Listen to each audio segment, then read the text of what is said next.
Tunapozungumza nguvu ya Mungu, kama tulivyosema, hatuwezi kuwa mashahidi wenye ujasiri na kuleta badiliko katikati ya mataifa, katikati ya miji, katikati ya vijiji bila kuwa na nguvu.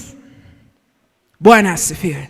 Dunia ya sasa, lugha inayoeleweka kwa wepesi inaitwa nguvu. Haleluya. Na kwa sababu sisi sio wa ufalme wa giza, tabidi tupige magoti, tuitafute nguvu katika nuru. Bwana asifiwe.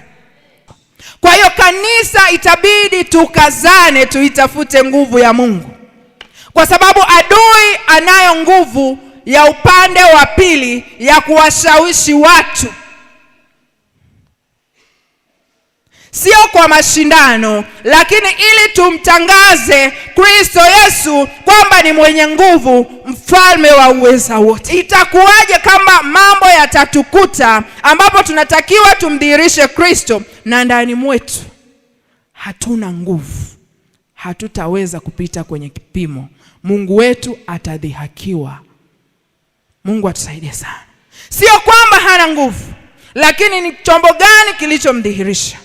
Nguvu ya Mungu ni ya msingi sana kulipa gharama ili uweze kuipata kwenye maisha. Bwana Yesu asifiwe.